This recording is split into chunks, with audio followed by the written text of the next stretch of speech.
In last video, I told you that accounting is the process of identifying, measuring and communicating accounting information about the organization to variety of users whose decisions and actions are related to its performance. So, here are the users of accounting information and their needs. Accounting information is used by various peoples who have contact with the business enterprise. Users may be classified into two groups, internal users and external users. First, internal users. Internal users are the persons having direct interest in the business enterprise. याचा अर्थ असा आहे की जे बिझनेसमध्येच आहेत, बिझनेसच्या चांगल्या वाईटाशी त्यांचा डायरेक्ट संबंध येतो, असे जे युजर्स असतात त्यांना इंटरनल युजर्स असं म्हणतात. ऑब्व्हियसली त्याच्यामध्ये ओनर्स आणि मॅनेजमेंट असं दोन्ही असणार आहेत. ओनर्स, कारण owners contribute capital in the business and so they always curious about profitability and financial status of the business. They also want to know whether the profits are increasing or decreasing. What are the reasons for the increase or decrease in the profit? What are the values of fixed assets, floating assets of the business, etc. Such all information is provided by the accounting. ओनर्सना हे सगळं information, प्रॉफिटमध्ये increase होतो आहे, वाढ होती आहे का घट होती आहे, याचं सगळं इन्फॉर्मेशन हे अकाउंटिंग करून दिलं जातं. ओनर्स नंतर इंटरनल युजर्स आहेत ते म्हणजे management. Management need accounting information for the efficient and smooth running of the business because they are actually running the business. their needs are completed by the accounting information provided to them by publishing various types of reports. Most of the needs are published in internal reports, and reports like profit and loss account, balance sheet, cash flow statements, etc. are also prepared. Management has direct access to these all reports which contain valuable information which is not at all available to the external users. Management हे बिझनेसच्या direct interest असलेले बिझनेसमधलेच लोक असतात, ते business run करतात. So वेगवेगळ्या रिपोर्ट्समार्फत accounting department त्यांना बिझनेसच्या फायनान्शियल स्टेटसविषयी, बिझनेसची आर्थिक परिस्थिती कशी आहे, बिझनेसमधला पैसा व्यवस्थित गुंतलेला आहे, त्याचं व्यवस्थित वापर होतो आहे की नाही ह्याचं इन्फॉर्मेशन रिपोर्ट्सच्या मार्फत देत असते. आणि हे रिपोर्ट्स डेली, वीकली, मंथली असे बनवले जातात. हे रिपोर्ट्समधलं जे इन्फॉर्मेशन असतं ते इन्फॉर्मेशन एक्सटर्नल युजर्सना कधीच माहिती होत नाही. नाव the external users.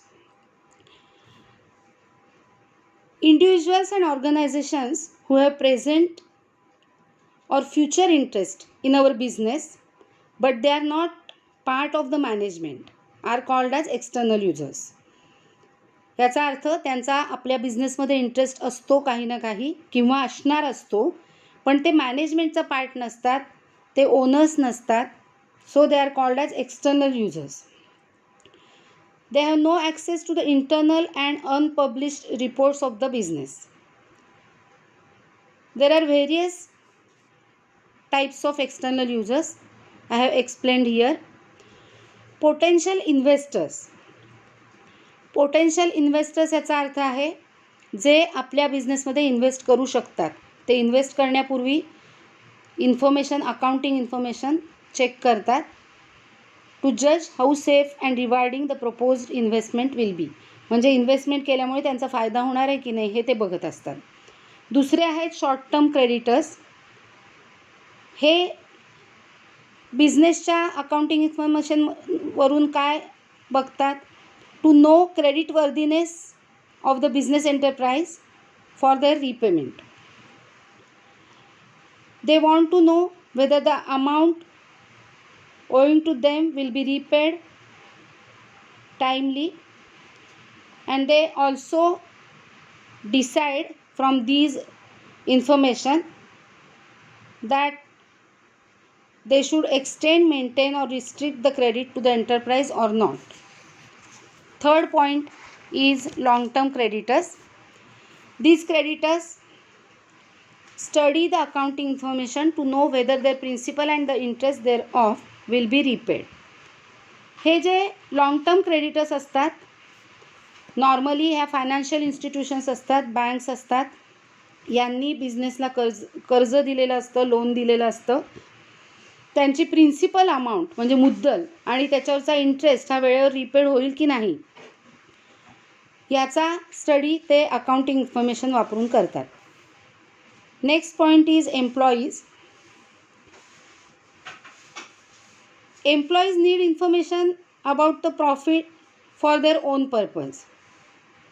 They want to know whether they can get higher wages and bonuses from the business. For that purpose, they use the accounting information. Next point is tax authorities. Tax authorities, income tax आणि GST वेळेवर भरला जातोय की नाही किंवा चुकवला जातोय की काय अशासाठी अकाउंटिंग इन्फॉर्मेशनची असेसमेंट करतात. Next point is government. Government uses the accounting information to form policies related to taxation, subsidies, allocation of resources etcetera. वेगवेगळ्या बिझनेसेसच्या अकाउंटिंग इन्फॉर्मेशनवरून गव्हर्मेंटच्या लक्षात येतं की त्यांना पॉलिसीज चेंज करायला हव्यात का, सबसिडीज अननेसेसरी दिल्या जातात का किंवा दिल्या गेल्या पाहिजेत का, टॅक्सेशन पॉलिसीमध्ये काही बदल करायला हवा आहे का, असे डिसिजन्स घेण्यासाठी गव्हर्मेंट अकाउंटिंग इन्फॉर्मेशनचा वापर करतं. Next point is social responsibility groups. Social responsibility groups uses the accounting information to know steps taken by the enterprise for the protection of the environment. And enterprises affects the public in variety of ways. And it is the social responsibility of the business enterprise to protect the environment while running their business. त्यामुळे हे जे groups असतात त्यांचं लक्ष असतं business एंटरप्राइजेसमधून एन्व्हायरमेंटच्या काळजीपोटी बरोबर गोष्टी ज्या आहेत त्या घडत आहेत की नाही. Next point is public. Public uses the information to know the future plans of the business. As every business affects the public in various ways, because every business enterprise is the provider of employment, provider of infrastructure in the locality. So public is largely interested in knowing the future plans of the business. म्हणजे society as a whole बिझनेसच्या कामकाजामध्ये interested असते. याचं कारण बिझनेसमुळे employment opportunities निर्माण होतात. जिथे businesses चालतात त्या ठिकाणी इन्फ्रास्ट्रक्चर चांगल्या रीतीने डेव्हलप होतं आणि ह्याच्यामध्ये पब्लिकचा इंटरेस्ट असतो. त्यामुळे अकाउंटिंग इन्फॉर्मेशनच्या मार्फत पब्लिक पण इंटरेस्टेड असतं माहीत करून घेण्यामध्ये की बिझनेस कसा रन होतो आहे. And last point is competitors. कॉम्पिटिटर्सना आपल्या बिझनेसचे जे कॉम्पिटिटर्स असतात त्यांना इंटरेस्ट असतो आपल्या बिझनेसमध्ये. They use our accounting information to study strength and weaknesses of the business and for making comparison. Competitors हे नेहमी आपल्यासारखा जो बिझनेस असतो जो आपल्याशी कॉम्पिटिशन करत असतो त्यांची असेसमेंट करत असतात, त्यांचे स्ट्रेंथ बघत असतात आणि त्याचबरोबर विकनेसेस पण शोधत असतात ज्याचा त्यांना त्यांच्या प्रोडक्टच्या मार्केटिंगसाठी उपयोग होतो. अशा तऱ्हेने these are the internal and external uses who use the accounting information provided by the accounting department. Okay.